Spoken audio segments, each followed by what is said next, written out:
tous qui vont regarder, écouter ce message, eh bien, vous aussi, que Dieu vous bénisse pendant ces moments où la parole de Dieu sera annoncée, avec toute sa puissance, avec toute la révélation qu'il le faut. Dieu n'est pas limité à des frontières, mais il sait comment parler au cœur des hommes. Et nous, ce soir, qu'on doit vraiment accueillir la parole de Dieu, mes frères et sœurs. Amen.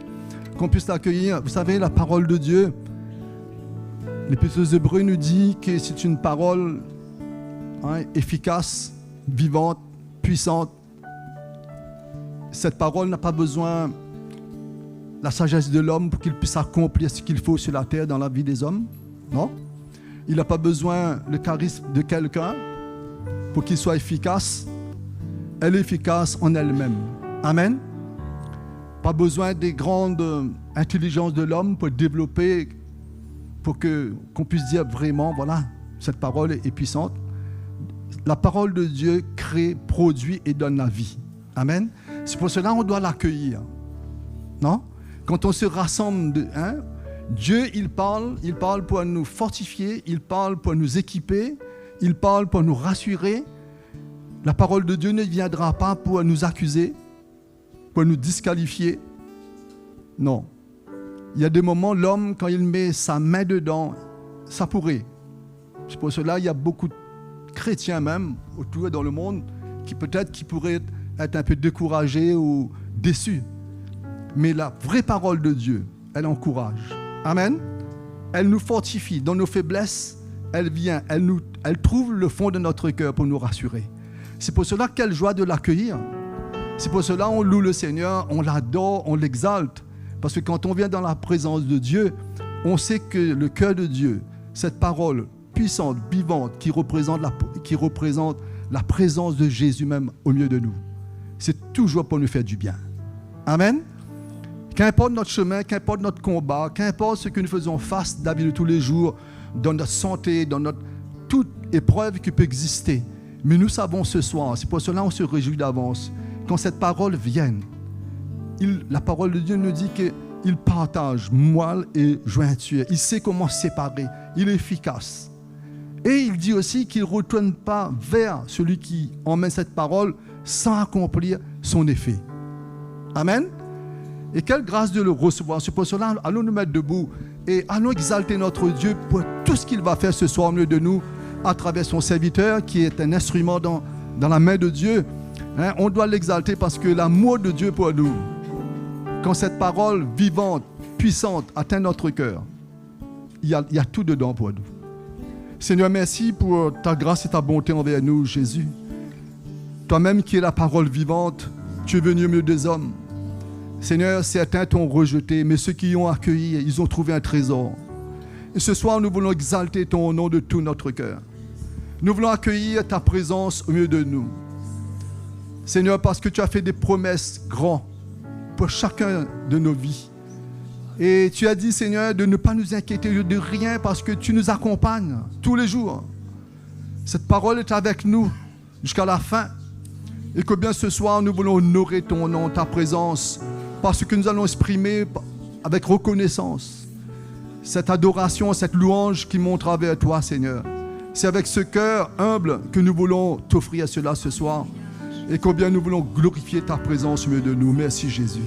Merci Père. Alléluia.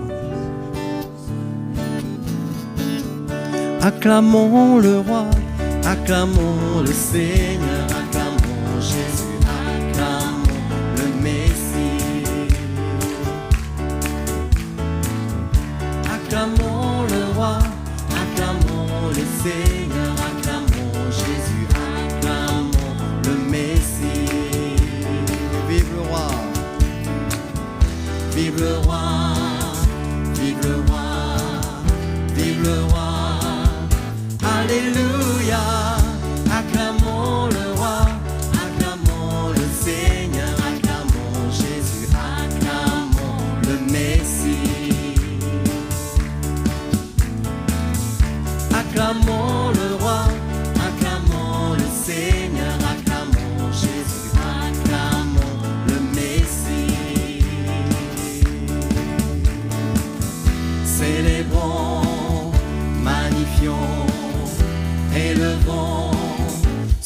nom. Acclamons le roi, acclamons le Seigneur, acclamons Jésus, acclamons le Messie.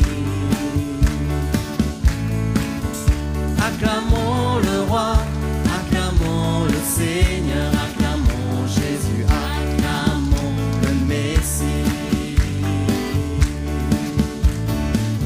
Son amour en nous abonde, son pardon est pour nous. Acclamons le roi, acclamons le Seigneur, acclamons Jésus, acclamons le Messie. Acclamons le roi, acclamons le roi, acclamons le Seigneur, acclamons Jésus, acclamons le Messie. Élevons le roi,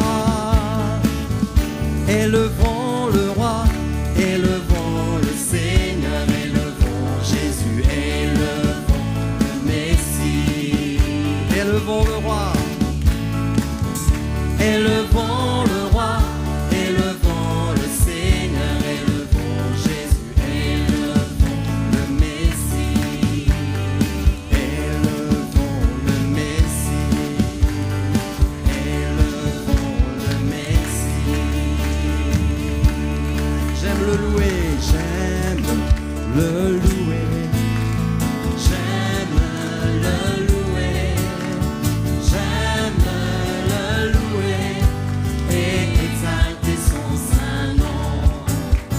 J'aime le louer, j'aime le louer, j'aime le louer et exalter son saint nom. Chantons Alléluia, chantons Alléluia, chantons Alléluia. Jésus-Christ le Seigneur, nous l'exaltons très haut. J'aime le louer, j'aime le louer, j'aime le louer, j'aime le louer et exalter son saint nom. J'aime le louer, j'aime le louer, j'aime le louer et exalter son saint nom. Chantons Alléluia, chantons Alléluia, chantons Alléluia. Jésus-Christ est Seigneur, nous l'exaltons très haut. Chantons, chantons Alléluia, chantons Alléluia, chantons Alléluia.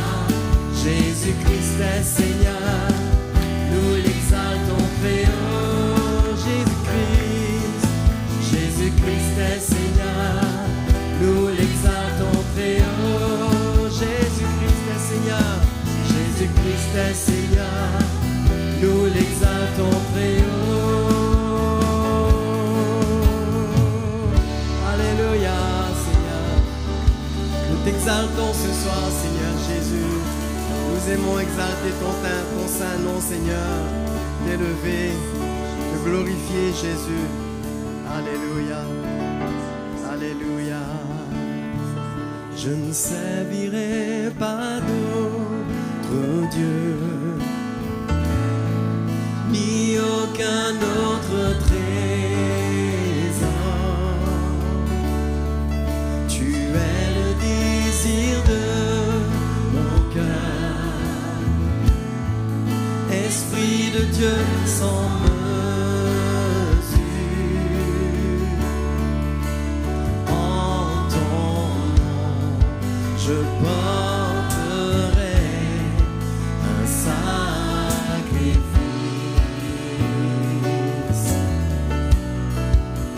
En ton nom, je porterai un sacrifice.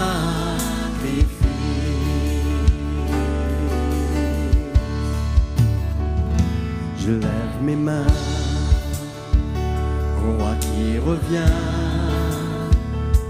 au grand je suis, à toi je chante, car tu es celui qui règne dans mon cœur.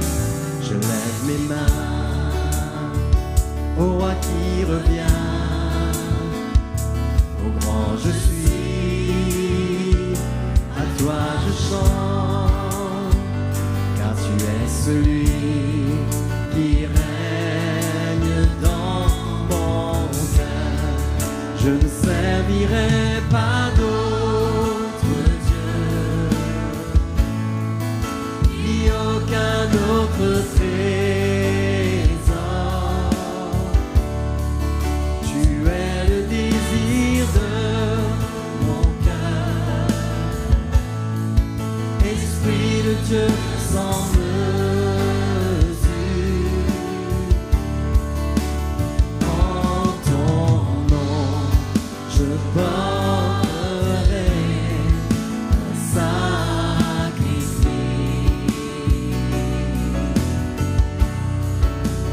En ton nom, je porterai un sacrifice. Je ne servirai pas d'autre Dieu et aucun autre trésor. Tu es le désir de mon cœur,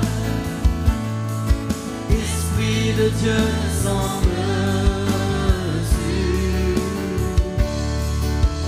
En ton nom, je porterai un sacrifice.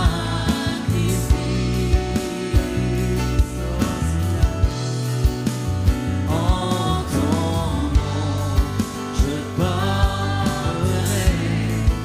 un sacrifice. En ton nom, je porterai. En ton nom, je porterai un sacrifice.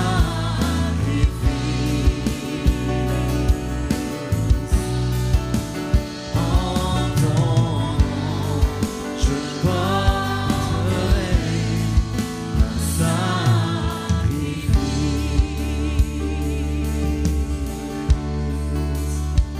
Alléluia, à toi la gloire, Seigneur. Oh mon Dieu. Oh, à toi la gloire, Seigneur. Je veux porter un sacrifice de louange, Seigneur. Dieu Tout-Puissant, en ton nom. Oh mon Dieu, mon roi. Car toi seul est digne, Seigneur. Alléluia, Jésus. Alléluia.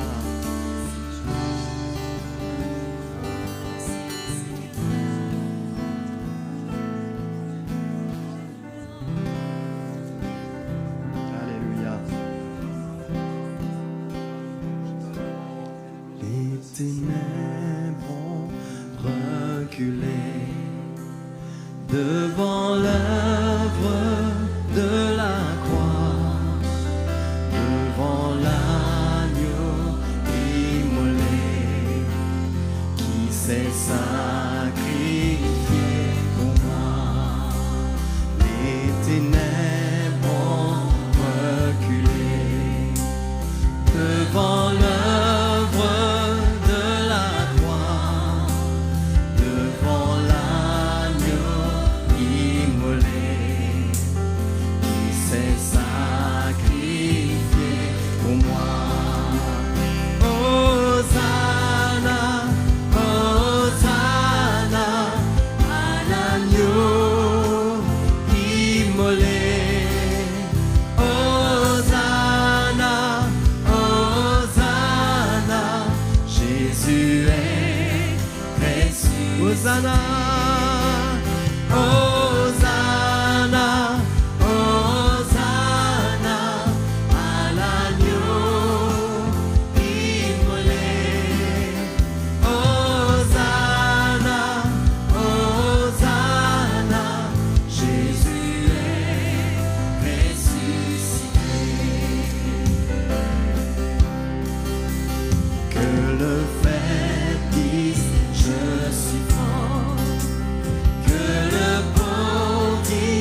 ce soir. Il est ressuscité.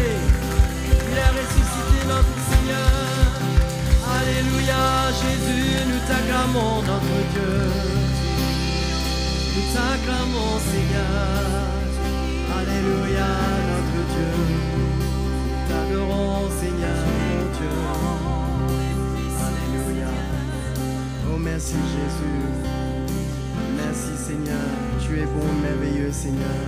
Tu es parmi nous ce soir, Jésus. Et nous voulons, Seigneur, nous soumettre à ta volonté. Nous voulons nous incliner devant toi, Jésus. Tu es notre Dieu, alléluia. Que ton nom soit glorifié, Seigneur. Que ton nom soit béni, oh Jésus. Oh, merci, notre roi. Merci, Jésus. Alléluia.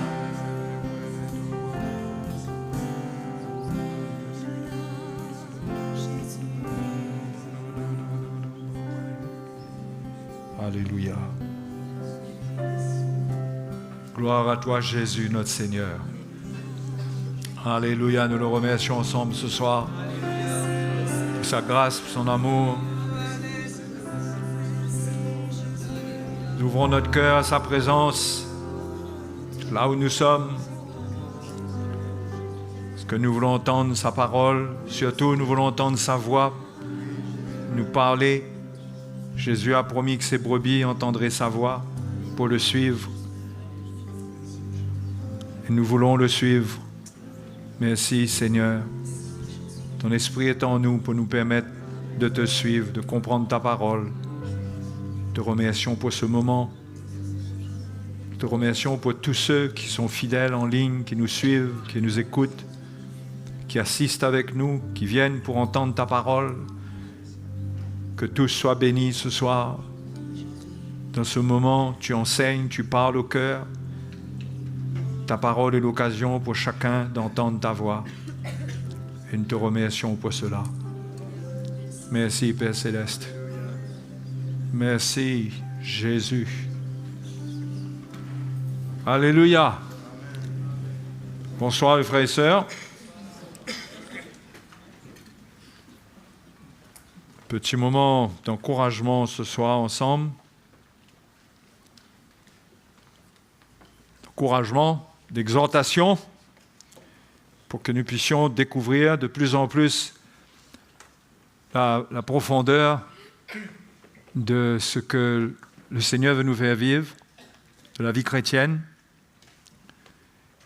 que seul un esprit de révélation, accompagné d'un travail de Dieu en nous, peut nous permettre de saisir toute la profondeur, au moins, peut-être pas toute la profondeur, mais suffisamment pour être bien fondé en lui. Et c'est important parce que c'est la révélation qui nous libère, quand Dieu nous éclaire, qu'on sent que c'est le Seigneur même qui nous parle, qui ouvre nos yeux, qu'on comprend des choses, que ça ne vient pas de notre intellect, mais on sent que c'est Dieu qui met sa lumière dans notre cœur. Et ça, c'est important. Amen. Vous allez bien?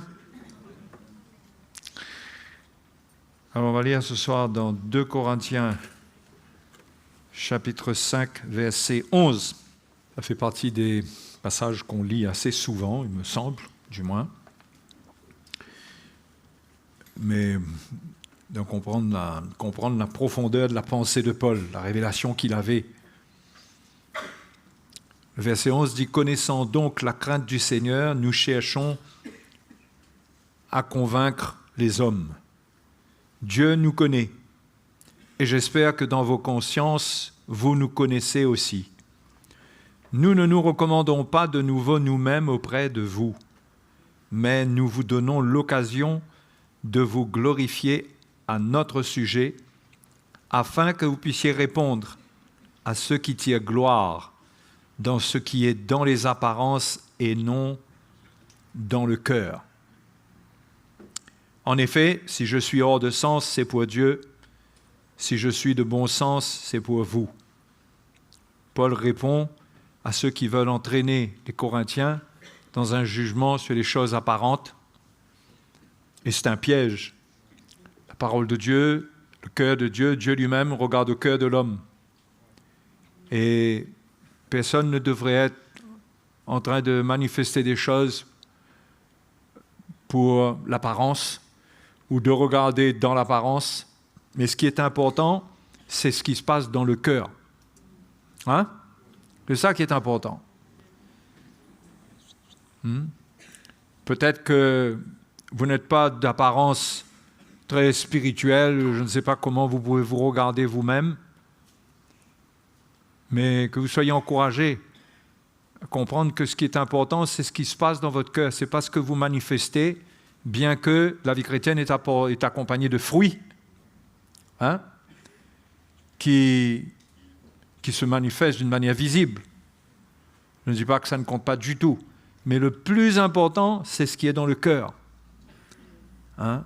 Et Paul dit, si d'apparence, comme les autres me voient, je suis hors de sens, c'est pour Dieu. Ça, il ne le voit pas, ça. Mais si je suis hors de sens, c'est pour Dieu. Et pas me juger, mais moi, c'est pour Dieu que je vis.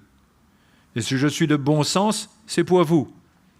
Finalement, Paul vient montrer qu'il ne vit pas pour lui-même. Hein? C'est ça son cœur. C'est de ne pas vivre pour lui-même. Et il aurait voulu que toute l'Église, en l'occurrence l'Église de Corinthe, mais toute l'Église, tout le monde, comprenne que c'est ça la vie chrétienne. C'est vivre, non avec les apparences, mais avec son cœur, vivre pour Dieu. Vivre pour Dieu. Et vivre pour Dieu, ce n'est pas une pression légaliste, c'est un état spirituel que Paul décrit ensuite. Il dit, car l'amour de Christ nous presse, au verset 14, parce que nous estimons que si un seul est mort pour tous, tous donc sont morts.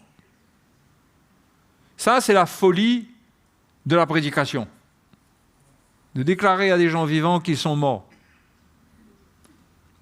ou de les inviter à s'identifier à la mort de Christ, à mourir avec lui, à vivre la mort à eux-mêmes, parce que ce n'est pas nécessairement la mort de la croix de Christ telle que Jésus l'a vécue, mais chacun doit porter sa croix pour mourir à lui-même. Mais c'est comme cela que Paul voyait l'Église, qu'il se voyait lui-même mort. Il dit que si Christ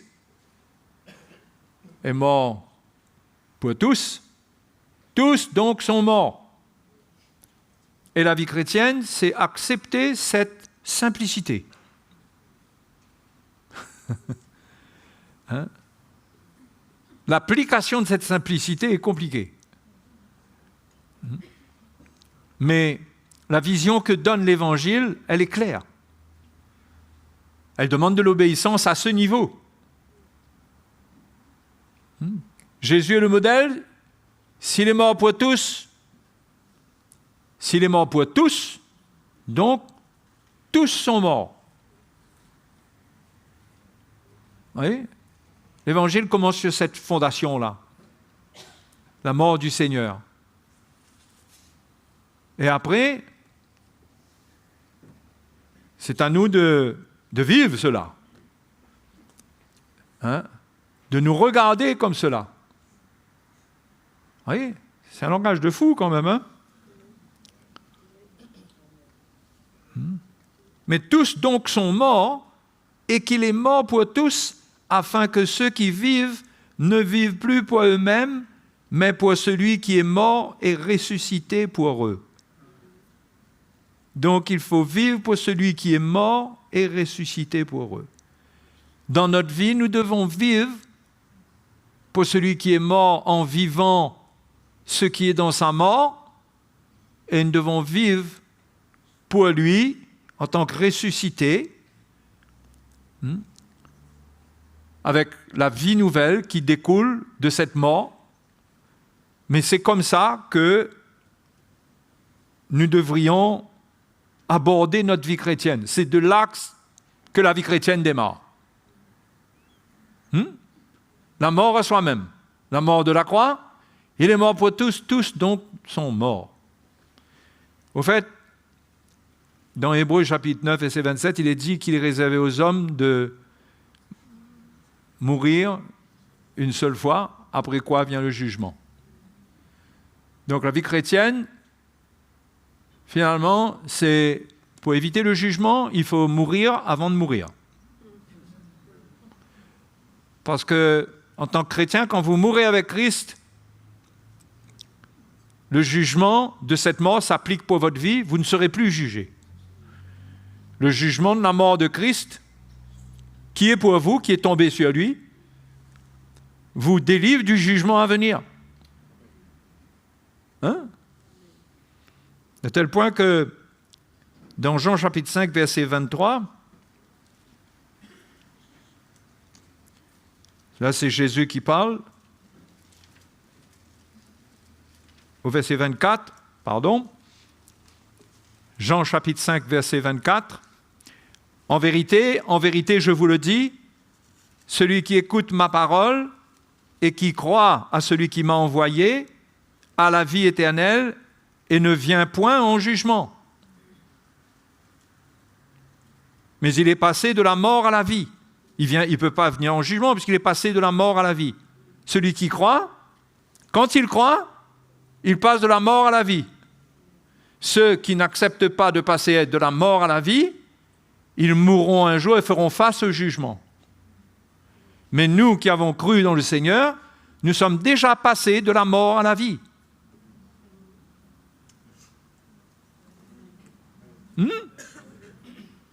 Donc, il n'y a pas de jugement sur nous, pas de condamnation. Si nous sommes nés de nouveau, croire dans le sens que nous sommes nés de nouveau. OK? Et ça, c'est le miracle que nous vivons sans même le réaliser. Nous sommes quelque part déjà ressuscités avec Christ, puisque nous sommes passés de la mort à la vie. De la mort à quelle vie? La vie de Christ. Notre corps n'est pas ressuscité, mais notre esprit vit dans la résurrection. Hein? Donc, si on revient dans 2 Corinthiens chapitre 5, le verset 16 dit « Ainsi, dès maintenant, nous ne connaissons personne selon la chair. Et si nous avons connu Christ selon la chair, maintenant, nous ne le connaissons plus de cette manière. »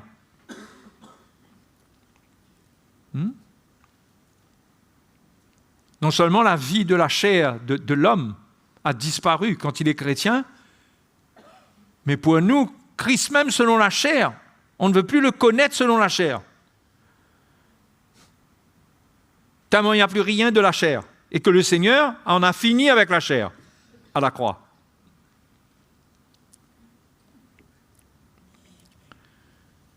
Donc Paul dit ainsi, dès maintenant, nous ne connaissons personne selon la chair, et si nous avons connu Christ selon la chair, maintenant nous ne le connaissons plus de cette manière. Ça, ce qui concerne Christ. Maintenant, il dit au verset 17, si quelqu'un est en Christ, il est une nouvelle création. Les choses anciennes sont passées, voici, toutes choses sont devenues nouvelles. Il ne faut pas oublier que tout cela se passe suite à ce que Paul dit quand il dit « Un seul est mort pour tous, tous sont morts ». Quand on a cru dans le Seigneur, on est né de nouveau, on est une nouvelle créature. Les choses anciennes sont passées. Il n'y a plus rien de cette terre qui peut nous rattraper pour nous condamner. Nous sommes dans une vie nouvelle. Nous sommes passés de la mort à la vie. Hein? C'est pourquoi il ne faut jamais perdre cette reconnaissance envers le Seigneur pour cette réalité-là. Sinon, nous allons nous plaindre de la vie, subir, hein? Parce que nous ne comprenons pas ce que nous sommes devenus et nous recommençons à vivre comme des gens qui ne sont pas morts avec Christ, alors que nous sommes morts. Et si nous acceptons que nous sommes morts, nous serons les plus heureux des chrétiens. Parce que nous goûterons à la plénitude de la vie. Et Paul écrit aux Corinthiens, peut-être que s'il y avait une église qu'il était difficile de regarder de cette manière, c'était l'église de Corinthe.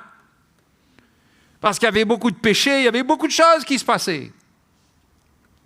Où l'on aurait tendance à regarder, à se dire, mais c'est quoi cette église-là? Et pourtant, c'est cette même église que Paul dit que l'amour de Christ nous presse. Cet amour qui fait que le regard que Jésus a sur ses enfants, sur les chrétiens, ce regard-là, il y a un amour dedans. Paul dit, cet amour me presse. Cet amour lui montre les Corinthiens, malgré leur état, il ne peut pas oublier que ce sont des enfants de Dieu. Il n'abandonne pas le combat. Il sait qu'ils sont passés par cette mort. Il sait que, bien qu'ils ont abandonné le fondement dans la pratique de leur vie chrétienne, mais ce fondement-là est là quelque part. Il faut qu'il les ramène à ça. Mais ce sont des enfants de Dieu. Ils sont tous morts. Mais la vie du péché était en train de reprendre le dessus. C'est pourquoi Paul ramène la prédication de la croix, pour les ramener à la mort.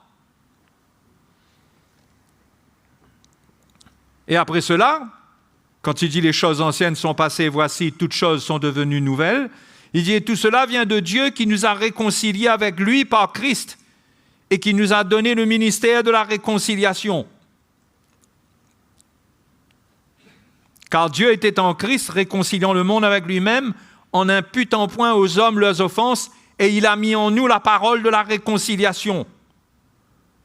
Nous faisons donc les fonctions d'ambassadeurs pour Christ, comme si Dieu exhortait par nous, nous vous en supplions au nom de Christ, soyez réconciliés avec Dieu. Vous réalisez quelle parole de réconciliation il amène là? Il dit, nous sommes ambassadeurs. Ils avaient abandonné les voies du Seigneur. Et Paul revient vers eux, parce que là, il parle aux Corinthiens, là, il ne parle pas des païens. On utilise ces versets pour l'évangélisation, mais là, il parle à les chrétiens, là, ici. Il dit, Dieu exhorte par nous, soyez réconciliés, au nom de Christ, soyez réconciliés avec Dieu. Celui qui n'a point connu le péché, il l'a fait devenir péché pour nous, afin que nous devenions en lui justice de Dieu. Voilà, il les ramène au fait qu'ils sont la justice de Dieu, parce que ce sont des enfants de Dieu. Bien qu'il leur a parlé assez sévèrement concernant certaines conditions de péché, mais il n'oublie pas que ce sont des enfants de Dieu, dont le cœur doit retourner vers Dieu. Et il doit faire attention à sa manière de regarder à l'Église dans cette situation déstabilisante où le péché est en train de faire des dégâts, il y a beaucoup de choses qui se passent, mais il reste avec un ministère de réconciliation. Et ce ministère de réconciliation vient du fait qu'il a une manière de regarder au peuple de Dieu pour pouvoir leur parler.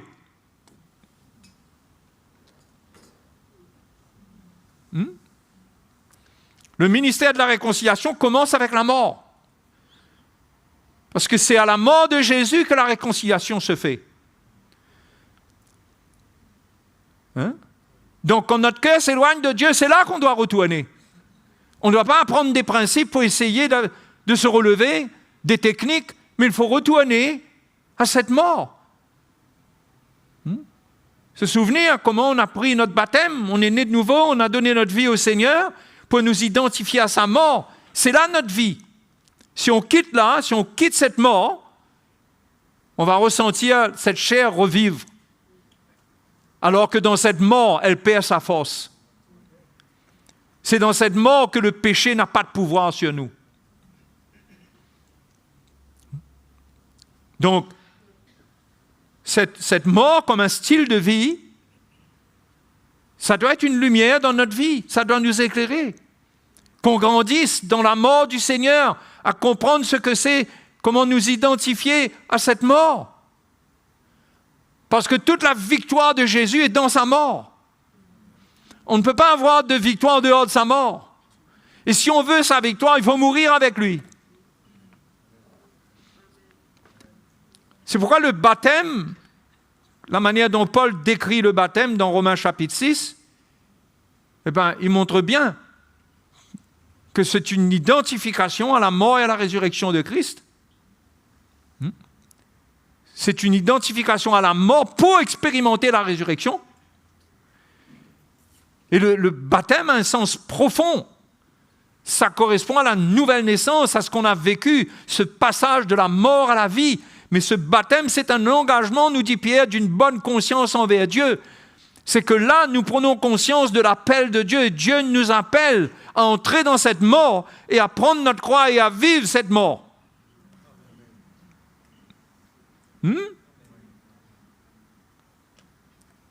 Les problèmes viennent quand on refuse de mourir.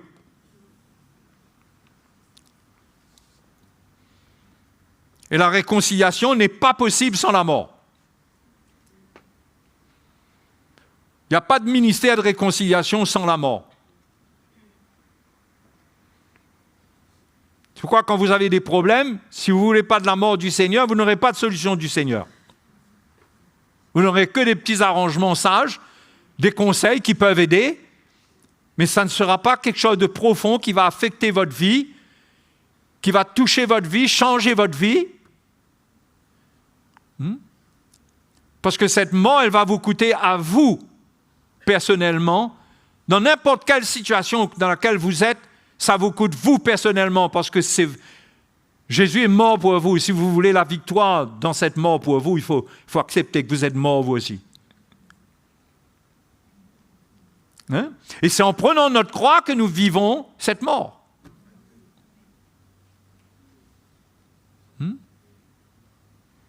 Et c'est ça la réconciliation. Et souvent, on veut entendre un message de sagesse humaine. De sagesse humaine pour calmer un peu les choses et tout ça. Bien sûr qu'il faut le faire quand il n'y a pas d'autres moyens. Et on cherche la grâce de Dieu pour aider d'une manière ou d'une autre. Mais l'idéal, c'est que les gens qui sont impliqués, que ce soit l'offensé ou l'offenseur, comprennent le rôle de la mort du Seigneur pour lui. Et qu'ils comprennent qu'il est mort. Si quelqu'un vient chercher une solution avec cet état d'obéissance, il aura une lumière du Seigneur qui va lui permettre de mourir à lui-même, même si ça lui coûte.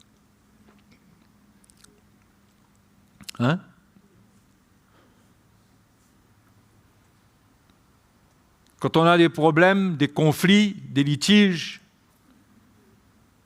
les uns envers les autres, la chose la plus difficile, c'est de mourir.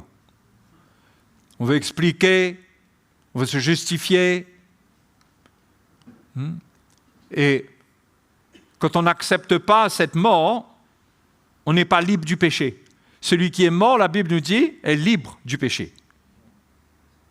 Dans Romains 6, c'est au chapitre 6 alors. Quand celui qui est mort, au verset 7, est libre du péché. D'accord ? Celui qui est mort est libre du péché. C'est celui qui accepte qu'il est mort, il est libre du péché. C'est-à-dire, il ne va pas se retrouver en train de gérer le péché. C'est compliqué de gérer le péché. Le péché crée beaucoup de choses compliquées. C'est pourquoi le Seigneur recommence avec les hommes par la repentance et par le pardon. Il ne veut pas réarranger les choses chez nous. Vous comprenez ? Et il faut passer pour ça par la mort. On se repent, on croit, on donne notre vie, on s'identifie à sa mort. Quand on est mort, on est libre du péché. Et il finit avec le péché comme ça. Sans même qu'on ait une liste, qu'on se rappelle de tout ce qu'on a fait ou dit. Mais tout est englouti dans sa mort. Et ça doit devenir une attitude dans notre vie. Concernant les défauts, les imperfections, les offenses et tout ça, quand il y a des manifestations du péché qui arrivent, que cela nous trouve morts. Parce que si nous sommes morts, nous sommes libres de ces choses-là. Mais si vous n'êtes pas mort, ce qui veut dire que si vous êtes charnel, si vous vivez d'une manière légaliste, ça aussi, c'est compris dedans, vous allez essayer de gérer les problèmes et de trouver une raison, de trouver une manière. Il faudra dire des choses, il faudra répondre, il faudra... Et ce péché-là va tourner même, lui. Vous comprenez? Quand on n'accepte pas de mourir, le péché continue de vivre. Quand quelqu'un vous offense, si vous n'acceptez pas de mourir, ce péché-là va vous attraper, va vivre au travers de vous. Et pour le gérer, si vous n'acceptez pas de mourir, vous allez vous retrouver avec quelque chose qui est ingérable. Ou vous-même, vous allez être sali, vous allez être souillé quelque part. Parce que vous risquez de mentir, vous aurez à vous justifier, vous aurez à juger, vous aurez à attaquer, vous aurez à expliquer, et vous entrez dans des choses, finalement, Dieu nous demande de mourir à ces choses. Quand on meurt à ces choses, on ne joue pas avec, on ne touche pas. On ne parle pas, on éloigne cela de notre pensée. Comment on fait? On pardonne. Ou on se repent. Et le péché meurt. Fini. Oui. Mais si on refuse de mourir, le péché est vivant au travers de nous, parce que le péché vit dans la chair quand elle est vivante, quand il n'y a pas de mort.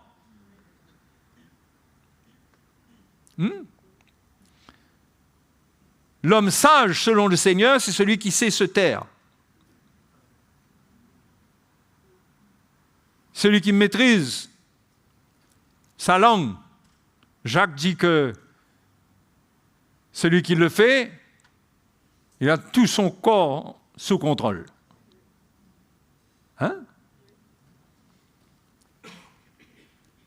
Jésus dit que c'est du cœur que viennent le péché, toutes ces choses, l'adultère, les mauvaises pensées, toutes les mauvaises choses. Il dit que ça vient du cœur et ça sort de la bouche. C'est ce qui sort de la bouche, pas ce qui entre. Ce qui sort de la bouche souille l'homme. Et quand vous êtes dans une position où vous n'êtes pas mort, la première chose que ça va attraper, c'est votre bouche. Et ça va faire sortir beaucoup de choses. Et ça va salir les autres et ça va vous salir. Parce que vous n'êtes pas mort et donc vous n'êtes pas libre du péché. Quand vous n'êtes pas mort, le péché circule au travers de vous. Vous trouvez un boulevard. Quand quelqu'un grandit en maturité, la porte du péché, le chemin du péché, l'autoroute du péché se ferme. Ce n'est pas la perfection, mais il grandit dedans. Et il y a une maturité. Et il n'est pas tourmenté par le péché qu'il manifeste lui-même face au péché. C'est pourquoi l'une des plus grandes choses, c'est pardonner. Pour que le péché ne passe pas par toi, pardonne. Si tu ne pardonnes pas, il va venir te chercher. Il va te faire raisonner. Il va produire de l'amertume en toi. Tu auras un cœur aigre. Tu auras des paroles mensongères. Tu vas finir par dire des choses sur l'autre qui ne sont pas vraies. Tout ça parce que tu es en train de te défendre dans ta chair. Et la chair n'a pas de défense spirituelle. Elle exagère toujours ou elle ment. Donc, tu es en train de détruire. Mais quand tu meurs, tout ça, ça meurt comme ça. Quand tu es mort, tu acceptes que tu es mort et tu veux vivre cela. Et Paul dit, vous êtes la justice de Dieu.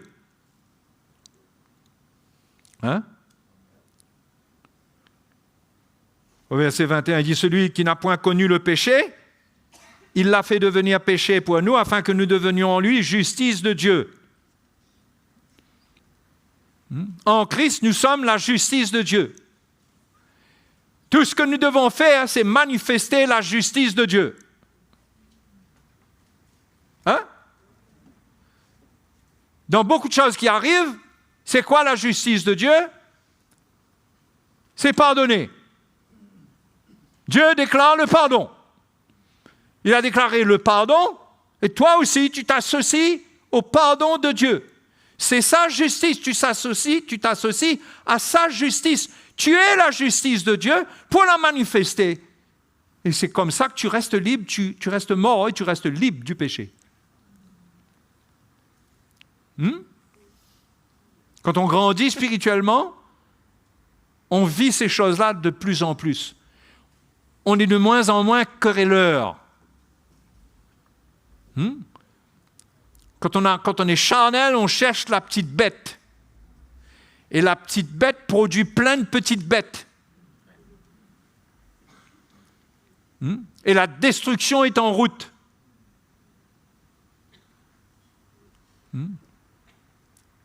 C'est pourquoi nous devons nous regarder comme morts. Et quand nous nous regardons comme morts et que nous vivons cela, nous avons un ministère de réconciliation.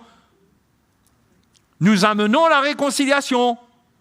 Mais quand nous-mêmes, nous sommes en train de nous expliquer, de répondre, vous comprenez pourquoi Jésus dit qu'il vous a été dit œil pour œil, dent pour dent? Ben moi je vous dis non, bénissez vos ennemis, aimez vos ennemis, etc. Priez pour ceux qui vous maltraitent. Jésus bannit la réaction de la chair. Il nous montre que c'est dangereux. Paul dira plus tard, l'affection de la chair, c'est la mort. L'affection, c'est-à-dire la pensée. Le mot grec parle même mieux de penser.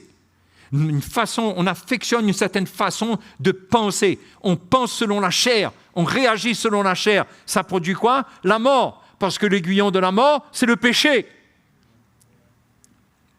Quand le péché se manifeste en nous, ça produit la mort. Et le péché se reproduit sous le règne de la mort. Là où on répond par le péché, on étend une espèce de règne du péché, parce que c'est par la mort que le péché règne. À la lumière, dans la communion avec Dieu, selon l'Évangile, le péché meurt. On finit, on tourne la page, on recommence. Normalement, un chrétien, c'est quelqu'un qui doit être prêt à tout recommencer à chaque fois. Il y a repentance. Tu m'as fait ça? Ok, mais tu te repens. Moi, en tout cas, je t'en veux pas. On recommence à zéro, parce que c'est comme ça que le Seigneur, il est lui. Enfin, recommencer à zéro, on reprend la route.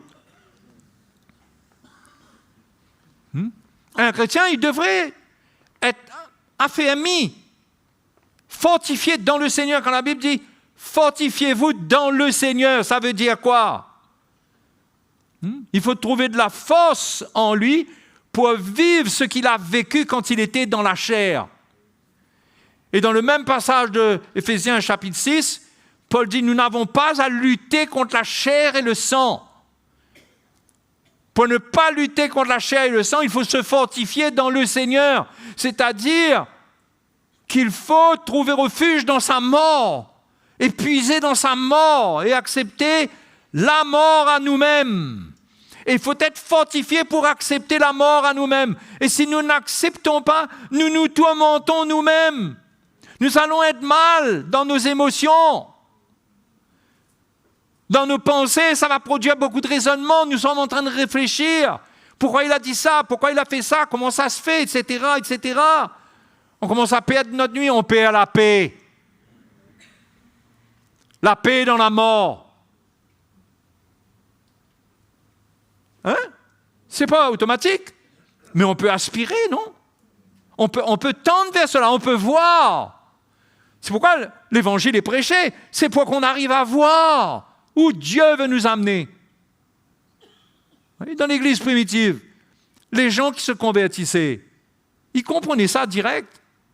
Ils ne venaient pas chercher une espèce d'évangile de confort là pour, là maintenant je suis chrétien, là, Seigneur, Hein, tu vas me bénir d'après toutes les bénédictions d'Abraham, toutes les promesses qui ont été faites au peuple d'Israël. Hein? Non. Il comprenait que c'était un appel à mourir avec Christ. C'est pourquoi un des plus grands témoignages laissés par l'Église primitive, ce sont les martyrs. Des gens qui acceptent de mourir. Des gens qui comprennent que s'ils doivent mourir, ils doivent mourir, mais ils sont déjà morts, donc il ne reste plus qu'à mourir physiquement. Mais ils ne sont pas de ce monde. Ils appartiennent au Seigneur, ils vivent pour le Seigneur. Si Dieu veut que ça soit comme ça, eux, ils vivent pour le Seigneur. Donc c'est le témoignage laissé par l'Église primitive. C'est aujourd'hui, à la fin des temps, là, et de plus en plus, il y a une espèce d'évangile moderne qui vient se broder sur la chair de l'homme, qui fait une religion bien organisée, où la chair est satisfaite.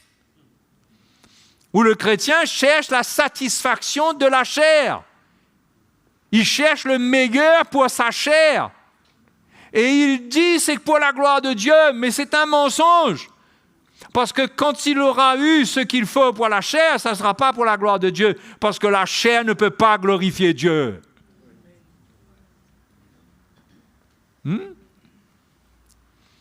Donc tous ceux qui se convertissaient, ils savaient, et bien sûr, il y avait les chrétiens charnels, il y avait des moments où les églises sortaient du fondement, etc. Il y avait des combats, il y avait des luttes.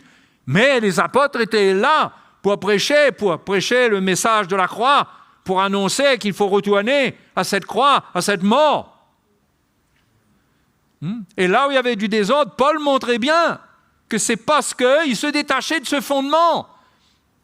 Quelque part, il reniait Jésus-Christ crucifié par leur vie. Vous comprenez, renier. Ils avaient abandonné ça. Donc, maintenant, qu'est-ce qui se passe? Ils moissonnaient, ils retrouvaient la résurrection du vieil homme, pas la résurrection de Christ. Parce que soit tu es mort et c'est Christ qui vit en toi, soit tu ne meurs pas et c'est le vieil homme qui va recommencer à vivre, parce que le vieil homme, il est dans la nature de la chair. Il faut le crucifier tous les jours. Donc la vie chrétienne, c'est un épanouissement, une croissance. À partir de la mort du Seigneur, on s'identifie et on accepte qu'on nous regarde comme des gens morts. Comprenez bien. Dans un sens, je dirais que ça a ses limites. Parce que je parle spirituellement. Je parle dans l'état des choses.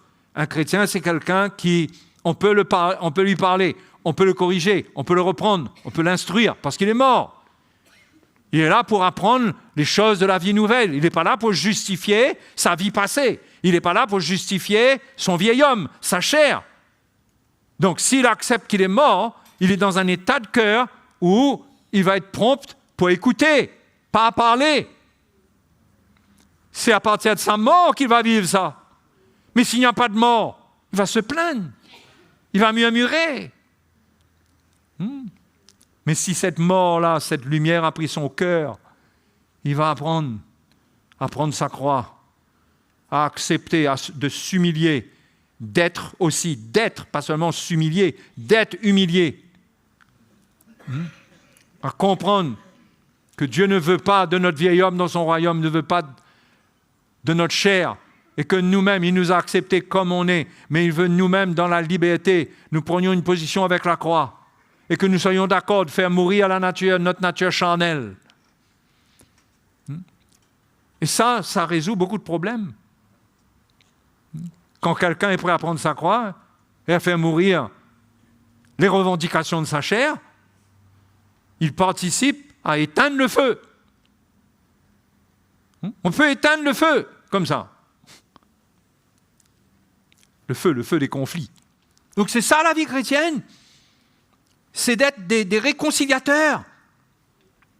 Des gens qui parlent de réconciliation, qui ont l'esprit de la réconciliation,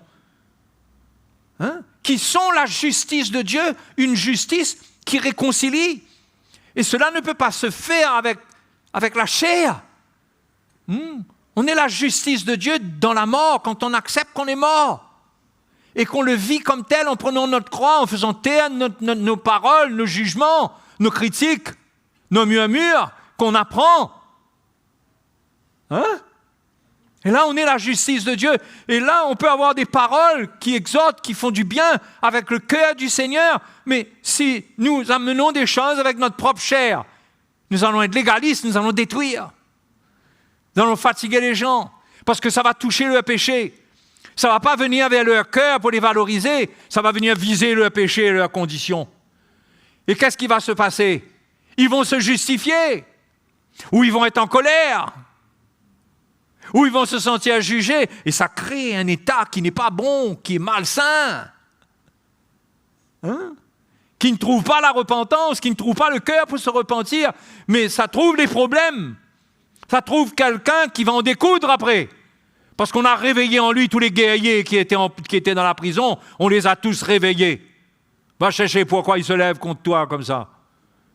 C'est toi qui peut-être a réveillé tous les guerriers chez ton mari ou chez ta femme. Comprends? Il ne faut pas réveiller les guerriers de la loi et du péché. Par la loi, réveiller les guerriers du péché. Il nous faut apprendre, mûrir, grandir. Hein? Et c'est possible. C'est possible. C'est pas possible. Dieu nous a appelés à quelque chose qui n'est pas possible pour nous. On ne pourra pas être dans la perfection dans ces choses soudainement, mais on peut progresser. Comment? On rate, on se repent, on se dit non, là je ne suis pas mort du tout là. Je suis trop vivant et je suis bien vivant même. Et mon côté vivant a réveillé le côté vivant de l'autre dans sa chair. Et le côté vivant de l'autre, que ça se réveille, ça revient contre moi. On est en train de s'échanger des coups de boomerang. Et c'est ce que Paul dit. Prenez garde, quand vous mordant les uns les autres, vous ne soyez détruits les uns par les autres. Donc, c'est ça la vie chrétienne, les frères. Un seul est mort pour tous. Tous donc sont morts. Donc ne sois pas rapide pour t'expliquer. Ouvre ton cœur pour comprendre quand il y a quelque chose qui est dit ou qui se passe. Tout d'abord, si tu veux bien comprendre dans l'esprit, meurs. Parce que si tu ne vis pas ta mort, tu ne pourras pas comprendre. Tu vas t'embrouiller, tu vas mélanger. Tu vas mélanger les choses de l'esprit avec la chair. Tu vas essayer de te rattraper, tu vas essayer de te justifier dans ta conscience, tu vas comprendre, c'est pas trop bon et tout, mais tu as déjà dit, tu as déjà fait, tu as déjà agi, etc. C'est compliqué, c'est gérer la vie du péché.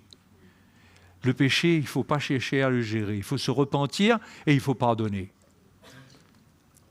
Hein? C'est tellement simple. C'est tellement simple et parfois, là, on peut se laisser embarquer dans des histoires qui peuvent s'écrire dans un livre, que quelqu'un raconte tout ce qu'il a souffert, tout ce qui s'est passé, et ceci, et cela, et tu sais, et ceci, et cela. Il y a une parole qui est suffisante, pardonne. Pardonne. Hein? Pardonne. Oui, pardonne, parce que ce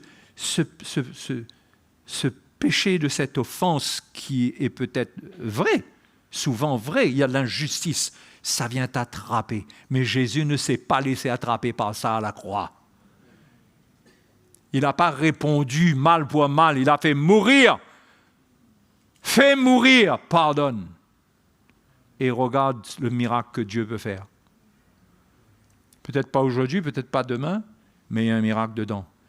Pour toi, c'est sûr que le miracle aura lieu. C'est pourquoi Paul dit la mort agit en nous et la vie en vous. La mort agit en nous. La vie chrétienne, c'est laisser la mort agir en nous. Sinon, on va être fatigué. Fatigué. Et ce qui nous fatigue, on croit qu'on a un côté spirituel qui fait que c'est normal, on est fatigué parce qu'on a un sens de la justice, on est indigné, on ne comprend pas que les choses soient comme ci, soient comme ça. Mais en réalité, tu as besoin de relâcher, pardonner et faire confiance au Seigneur. Et c'est ça la foi. La foi, c'est que tu arrives à faire confiance au Seigneur alors que tu meurs. La foi en Christ. c'est faire confiance au Seigneur alors que tu meurs. C'est là qu'est la vraie foi. C'est là qu'est la vraie foi, quand il te faut mourir. Parce que quand tu meurs, tu ne peux plus rien faire. Qui va faire? Le Seigneur. Là, Seigneur, c'est toi seul qui peux agir. Hein? Et là, ça ne veut pas dire que c'est fini. Peut-être tu vas encore souffrir encore certaines choses encore. Mais quand tu prends ce chemin-là, tu es en route pour une résurrection glorieuse. Hein? Pour ta vie même. Il y aura une maturité. Christ va vivre en toi. Et ce que Jésus a vécu étant dans la chair, où avant même de mourir, il était mort à lui-même. Il était mort à cette chair. Cette chair, il la faisait mourir tous les jours. Il n'y avait pas de réponse pour la chair et de satisfaction pour la chair. Cette vie, cette victoire, il te l'a fait vivre. Il te la donne. Tu peux la vivre par sa vie. Sa vie ne peut pas produire autre chose. Mais si tu refuses de mourir, tu ne pourras pas. Hein? Donc, qu'est-ce qu'il faut? Il faut chercher à grandir dedans. En réalisant notre misère, notre état. Comment on est charnel. Comment on peut être charnel. Parfois, on est en train de parler des autres. On croit qu'on est en train de parler des autres comme étant charnels, mais on est en train de démontrer à quel point nous sommes charnels nous-mêmes. Parce que nous ne voyons pas les autres comme morts, là. Nous les voyons selon la chair. Et Paul a dit, nous ne connaissons plus personne selon la chair. Celui qui grandit dans le Seigneur, il apprend à ne connaître personne dans la chair. Il ne réagit pas d'après la chair. Il a un cœur pour l'autre. Mais c'est une maturité. C'est une croissance qui vient avec douleur. Parce qu'en attendant que ça meure, il y a la souffrance.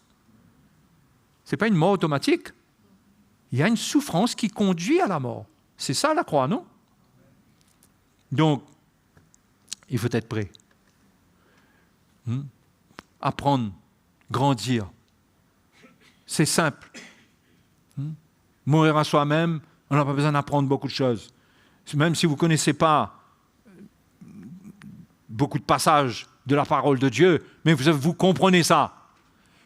Connaître la parole de Dieu, ça va vous édifier pour vivre ça. Mais je dis, même si intellectuellement, vous ne connaissez pas la Bible, vous ne savez pas en quelle année l'Épître aux Romains a été écrit, vous ne vous souvenez plus si Samson, c'est dans le livre de Josué ou dans le livre des Juges. Vous comprenez? Ce n'est pas ça qui importe. Ce qui importe, c'est que cette croix est attachée à votre cœur. C'est que vous vous fortifiez dans le Seigneur, c'est-à-dire dans sa mort et sa résurrection. Vous vous accrochez à sa mort et à sa résurrection. Hein? Et le fruit qui en ressort, c'est ça qui compte. Quelqu'un peut être un grand théologien et il ne vit pas ça. À quoi lui sert sa théologie? C'est pourquoi Paul dit que si j'ai la foi pour transporter les montagnes, 1 Corinthiens chapitre 13, verset 1. Chapitre 13, verset 1. C'est bon, ça vous intéresse le sujet? C'est pour nous édifier, hein? Quand je parlerai les langues des hommes et des anges. Et il y en a, hein, des langues des hommes. Hein? Et des anges, je ne sais pas combien. Il dit, si je n'ai pas l'amour, je suis un airain qui résonne ou une cymbale qui retentit. Vous voyez? La valeur de connaître toutes les langues, de parler toutes les langues. Et quand j'aurai le don de prophétie, la science de tous les mystères et toute la connaissance, quand j'aurai même toute la foi jusqu'à transporter des montagnes, si je n'ai pas l'amour, je ne suis rien. Et quand je distribuerai tous mes biens pour la nourriture des pauvres, quand je livrerai même mon corps pour être brûlé, si je n'ai pas l'amour, cela ne me sert à rien. Ah, mais quand même, il n'y a pas l'amour là-dedans, distribuer tous mes biens pour la nourriture des pauvres. De quoi est-ce que Paul parle? C'est ça que je vous dis. Ce n'est pas une question de connaître un tas de choses, mais c'est qu'est-ce qu'on vit avec l'amour de Christ. Comment on accepte notre mort avec lui. Et de cette mort, jaillit l'amour. C'est l'amour qui va s'exprimer. De la mort, c'est l'amour. Paul dit, l'amour de Christ me presse. Quand il a compris ces choses, il y avait un amour qui pressait son cœur pour les chrétiens. Et il avait une manière de regarder le peuple de Dieu avec l'amour de Christ. Et je peux avoir tout ce que je veux, mais si les choses ne naissent pas de moi, par la mort, s'il n'y a pas cette vie donnée, cet amour, et que je comprends beaucoup de choses, Paul dit, cela ne me sert à rien. Ça n'a aucune valeur devant le Seigneur. Parce que c'est en dehors de l'Évangile. L'Évangile, c'est l'amour. L'amour, c'est quoi?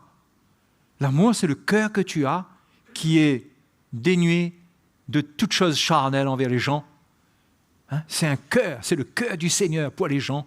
Sans tout le côté émotionnel, charnel, avoir l'amour de Christ. Hein? C'est bon de grandir dans l'amour. Et c'est là qu'on est de plus en plus capable de passer sur les fautes, sur les défauts, sur les imperfections. Autrefois, les petites choses qui nous fatiguaient, on arrive à passer dessus. Quelqu'un nous dit quelque chose, il y a 2 ans de cela, il nous aurait dit la même chose.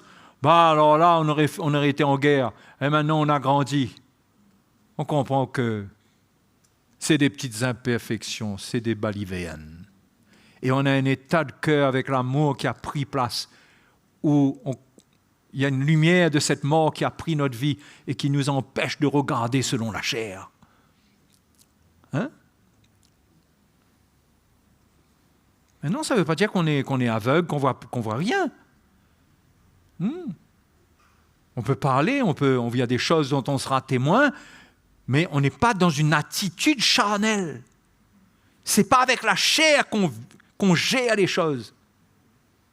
Oh! Eh bien, on en a du chemin à faire. Qui a du chemin à faire ici, là? Hein? Il y a du chemin à faire. Mais vous savez, qu'est-ce qui nous fera faire le chemin? C'est un cœur brisé. C'est de réaliser combien on rate. Quand on rate, on ne se justifie pas.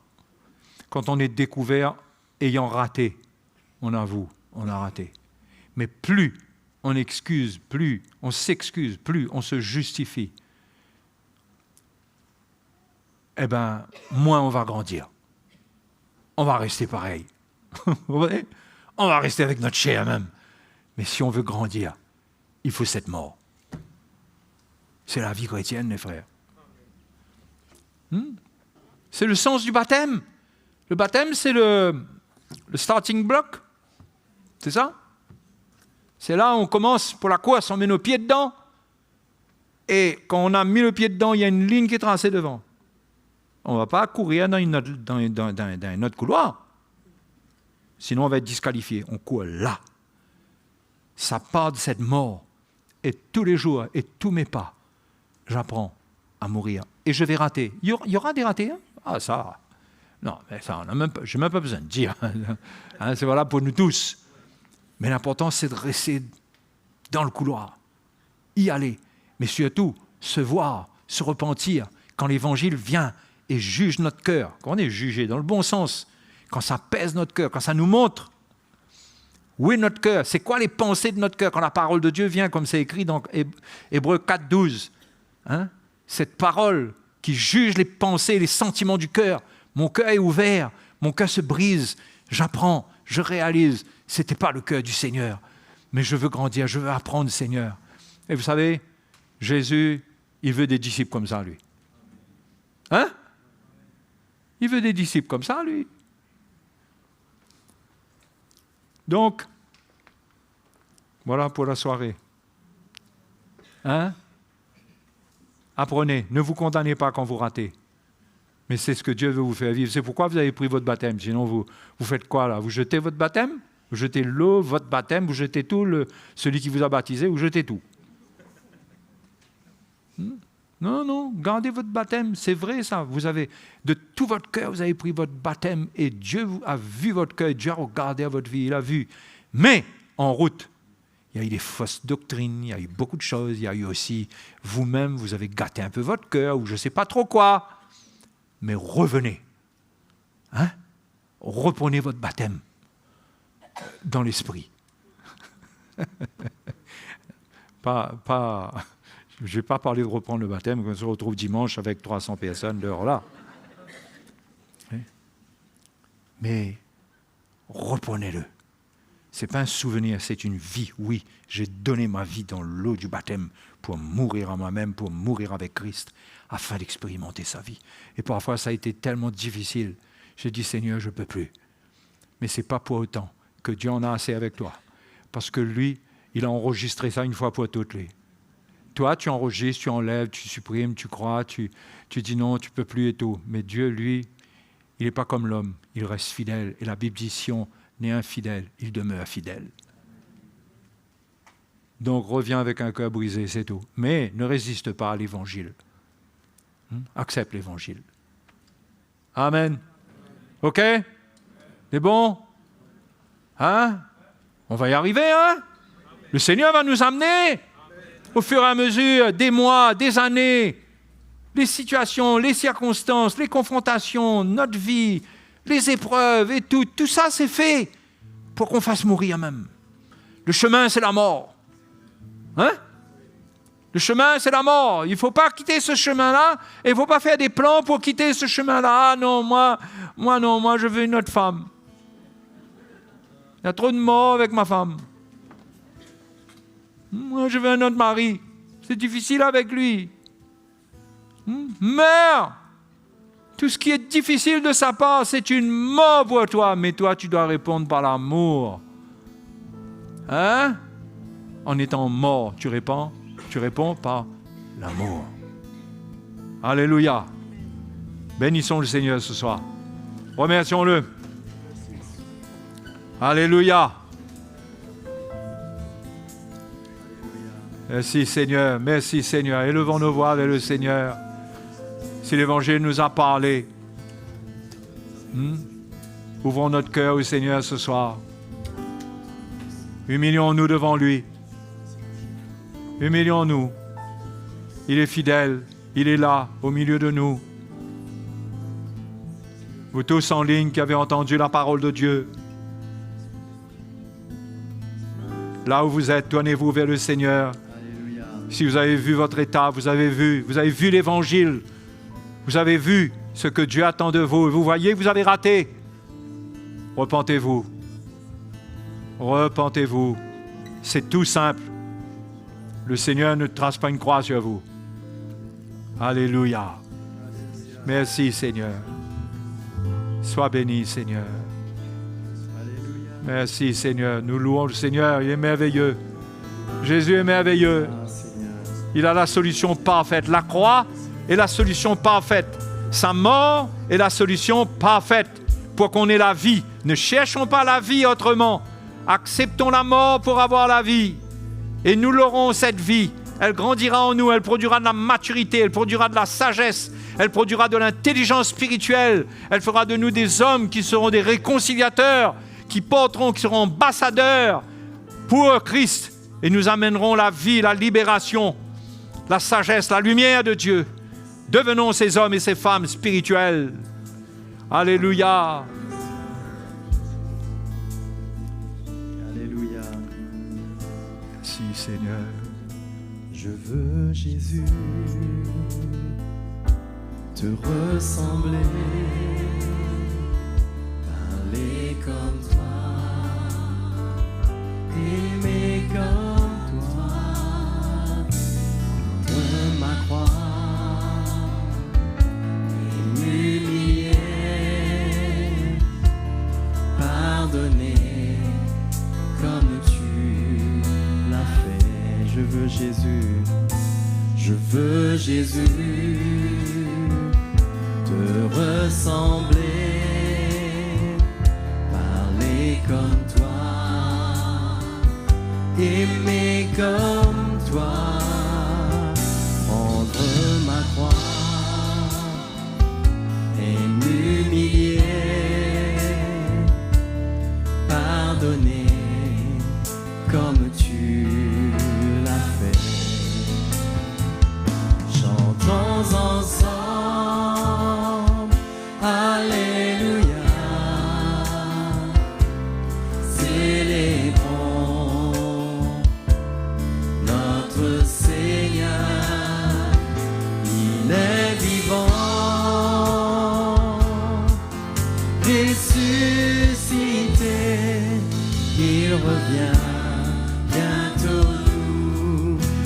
chercher, chantons ensemble, chantons ensemble.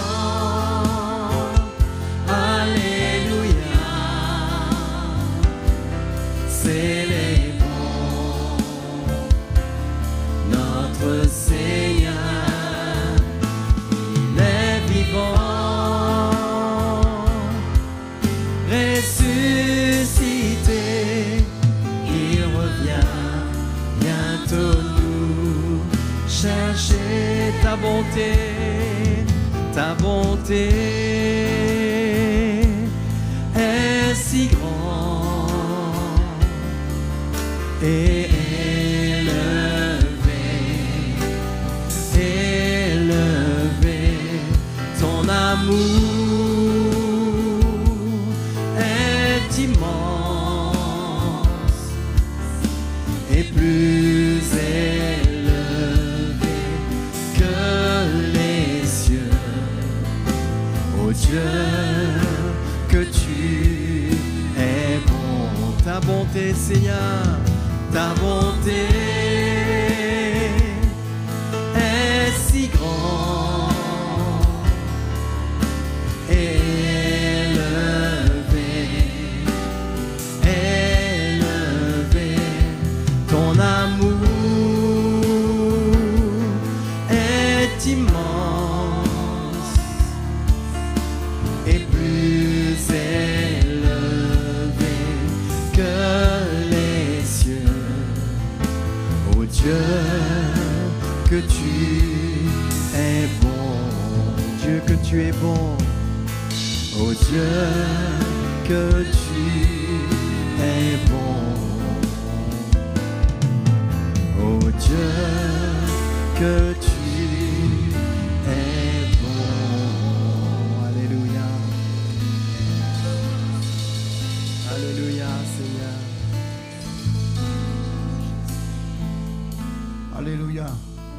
On a passé un moment extraordinaire et nous réalisons que le chemin devient de plus en plus resserré. Et c'est sur ce chemin que le Seigneur nous appelle à le suivre. Je dis bien un chemin, c'est-à-dire il faudrait persévérer, il faudrait y marcher. Et Jésus n'est pas mort d'une mort rapide, mais il est mort d'une mort, comment? Lente. C'est pourquoi notre vie chrétienne, c'est une vie où la mort du Seigneur doit être permanente dans notre vie. Et où nous devrons tous les jours apprendre notre croix et à suivre le Seigneur. Et là où la souffrance de Christ abonde, eh bien sa vie de résurrection va surabonder. Et nous allons être vraiment une source de bénédiction autour de nous.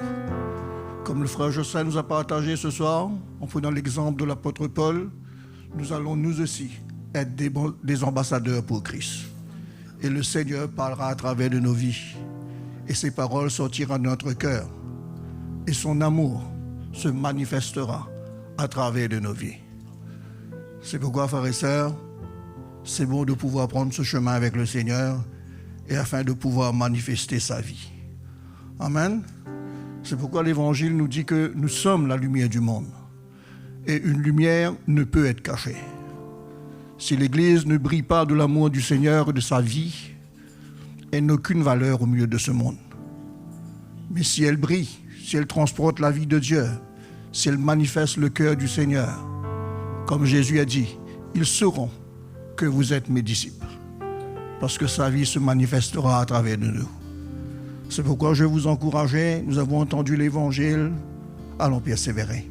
Allons prendre notre croix, allons nous identifier au Seigneur et allons porter sa vie. Amen. Que le Seigneur vous bénisse. Certainement, on va se retrouver dimanche pour de nouveau entendre l'Évangile et nous allons pouvoir encore entendre le cœur de Dieu pour nous. Bonne soirée à vous. Que le Seigneur vous bénisse. Amen. Ta bonté est si grande et